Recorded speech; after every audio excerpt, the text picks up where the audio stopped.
nangyayari?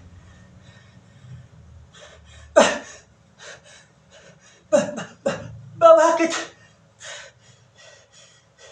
Bakit naglaho yung iba kong mga kasamahan sa paglaro? Bakit bigla silang nawala?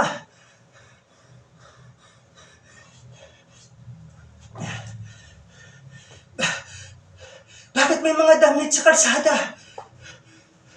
Sino ang kumuha sa kanila? Ma? Ma? Ma? Suot-suot na to kanina. Ma? Asan ka? Ma? Cut! Good take! Napanood niyo ba ang pelikulang Left Behind ni Nicolas Cage? Yung ginawa ko ay may kinalaman sa kanyang pelikula. Ito yung tinatawag na rapture. Ano ba ang rapture? Ano ba ang stand ng simbahang Katoliko pagdating dito? Ating alamin dito sa tindahan ng katotohanan.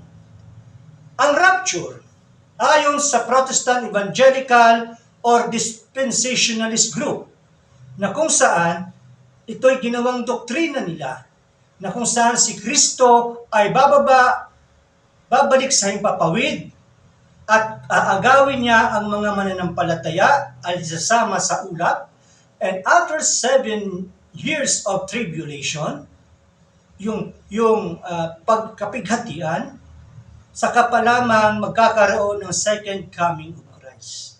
So sa makatuwid, 2 beses na ito nangyari. Yung sa himpapawid at sa second coming of Christ. Yan ang kanilang paniniwala. Pero saan sila nag-base?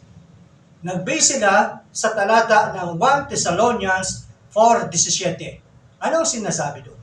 Pagkatapos tayong mga nabubuhay, ay aagawin kasama nila sa mga ulap upang sasalubungin ng Panginoon. Ganun po ang stand nila. Ano ba ang sinasabi ng ating simbahang Katoliko?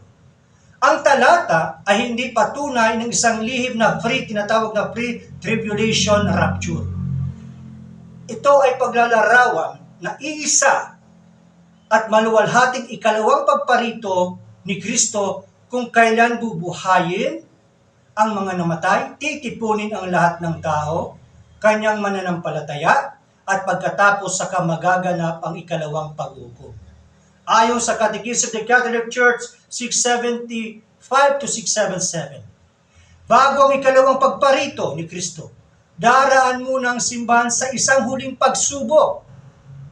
Isang panahon ng matinding paglilinlang, pag-uusig, at maraming tatalikod. Ngunit sa uli, magtatagumpay si Kristo sa kanyang maluwalhating pagbabalik. Kaya hindi itinuturo ng simbahan na magkakaroon ng hiwalay na pag-aagaw sa simbahan o sa mga mananampalataya kay Kristo bago ang kapigatian. Sa halip, ang simbahan ay daraan sa huling pagsubok bago maluwalhatiang pagbabalik ni Kristo. Ako si Kwestyo, ako ang tindero ng katotohanan.